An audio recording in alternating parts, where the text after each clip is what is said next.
জাতীয় বিশ্ববিদ্যালয়ের অনার্স প্রথম রিলিজ স্লিপের রেজাল্ট কখন প্রকাশ করবে এই সম্পর্কে জাতীয় বিশ্ববিদ্যালয় কর্তৃপক্ষ নোটিশ প্রকাশ করে দিয়েছে। সেই নোটিশটি তোমাদের সাথে শেয়ার করব, তাই ভিডিওটি শেষ পর্যন্ত দেখবে। আর পরবর্তী তোমাদের অনার্স ডিগ্রি ভর্তির আপডেট, ভর্তির পর প্রথম দ্বিতীয় তৃতীয় বর্ষের এক্সামের সাজেশন ফর্ম ফিল আপ আপডেটগুলো ফ্রিতে পাবে, ফর্ম ফিল আপ আপডেটগুলো পাবে। তাই অবশ্যই এই চ্যানেলটিকে সাবস্ক্রাইব করে রাখবে। আর তোমাদের কোনো কিছু অসুবিধা হবে তোমরা স্ক্রিনে দেখতে পাচ্ছ হোয়াটসঅ্যাপ দেওয়া আছে, আমাদের হোয়াটসঅ্যাপ নাম্বার যোগাযোগ করবো, আমরা তোমাদের সাহায্য করবো। তো চলো শুরু করি আজকের ভিডিওটি। দেখো তোমরা স্ক্রিনে দেখতে পাচ্ছ এটা জাতীয় বিশ্ববিদ্যালয়ের ভর্তি বিষয়ক ওয়েবসাইট। হ্যাঁ, এই ওয়েবসাইটে আসলে তোমরা দেখতে পাবে যে এখানে দেখতে পাচ্ছ 11 তারিখে আজকে একটা নোটিশ প্রকাশ করে দিয়েছে।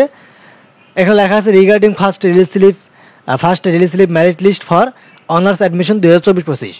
তো নোটিশে কি বলা হয়েছে একটু দেখে নেই। নোটিশে বলা হয়েছে 2024-25 শিক্ষাবর্ষের প্রথম বর্ষ স্নাতক সম্মান ভর্তি কার্যক্রমের প্রথম রিলিজ স্লিপের মেধা তালিকা প্রকাশ কলেজ কর্তৃক চূড়ান্ত ভর্তি নিশ্চয়ন সম্পর্কিত জরুরি বিজ্ঞপ্তি। এখানে বলা হয়েছে প্রথম রিলিজ স্লিপের মেধা তালিকা আগামী 15 সেপ্টেম্বর বিকাল 4টায় প্রকাশ করা হবে। অর্থাৎ আগামী সেপ্টেম্বর মাসের 15 তারিখের তোমাদের বিকাল 4টার দিকে এই প্রথম রিলিজ স্লিপের রেজাল্টটা প্রকাশ করা হবে।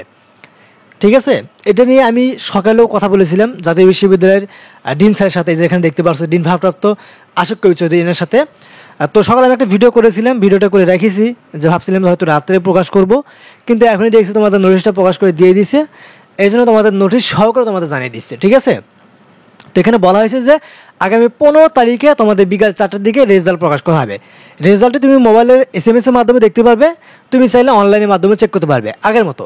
ঠিক আছে, এখানে তোমাদের যারা আগে ভর্তি রয়েছে, ঠিক আছে, আগে যারা ভর্তি রয়েছে তাদের মূলত কি করতে হবে, তাদের ভর্তি বাতিল করে তোমাদেরকে নতুন করে অনার্সে ভর্তি হতে হবে। অর্থাৎ যারা বিগত বছরগুলোতে ভর্তি হয়েছিল, গত বছর বা আগের শিক্ষাবর্ষে যারা ভর্তি হয়েছো কিন্তু এই প্রথম রিলিজ স্লিপে চান্স পেয়েছো, তাদেরকে কি করতে হবে, ভর্তি বাতিল করে এখানে ভর্তি হতে হবে, না হলে তোমাদের দুটো ভর্তি বাতিল হবে।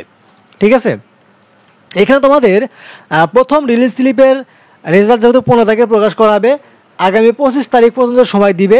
এর ভিতরে তোমাদের চূড়ান্ত ভর্তি ফর্ম অর্থাৎ অ্যাডমিশন ফর্ম, এই অ্যাডমিশন ফর্মটা ফিল আপ করতে হবে।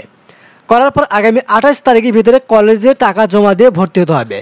কলেজ কর্তৃপক্ষ 29 তারিখের ভিতরে তোমাকে ভর্তিটি নিশ্চয়ন করে দিবে। অর্থাৎ তুমি যে কলেজে ভর্তি হয়েছো এই ভর্তিটি কলেজ কর্তৃপক্ষ নিশ্চিত করে দিবে, অ্যাপ্রুভ করে নিবে অনলাইন থেকে।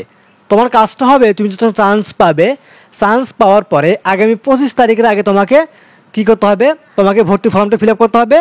28 তারিখের আগে ফর্ম সহ যা যা ডকুমেন্টস লাগবে সব কিছু নিয়ে কলেজে গিয়ে ভর্তি হতে হবে। 29 তারিখের আগে কলেজ কর্তৃপক্ষ তোমার ভর্তিটি নিশ্চয়ন করবে। দেন তোমাদের যারা চান্স না পাবে তাদের জন্য সেকেন্ড রিলিজ স্লিপের আবেদন কার্যক্রমটি শুরু হয়ে যাবে। ক্লিয়ার? এবং তোমরা যারা ডিগ্রিতে ভর্তি হবে তাদের জন্য একটা সুখবর, তোমাদের ডিগ্রি ভর্তি কার্যক্রম আগামী 16 তারিখ থেকে শুরু হবে। বুঝতে পারছো, আগামী 16 তারিখ থেকে ডিগ্রি ভর্তি কার্যক্রমটি শুরু হবে। তোমাদের রেজাল্ট অনার্স প্রথম রিলিজ স্লিপের রেজাল্ট আগামী সেপ্টেম্বরের 15 তারিখে প্রকাশ করা হবে। তো এটা ছিল ভিডিওটি কেমন লাগলো অবশ্যই কমেন্ট করে জানিয়ে দিবে। ভিডিওটি ভালো লাগলে অবশ্যই লাইক করবা, চ্যানেলটিকে সাবস্ক্রাইব করে রাখবে পরবর্তীতে অনার্স ডিগ্রি ভর্তির আপডেট সকল কিছু পাওয়ার জন্য। তো আজকের মতো এখানে শেষ করবো, সবাই থাকবে, আল্লাহ হাফেজ।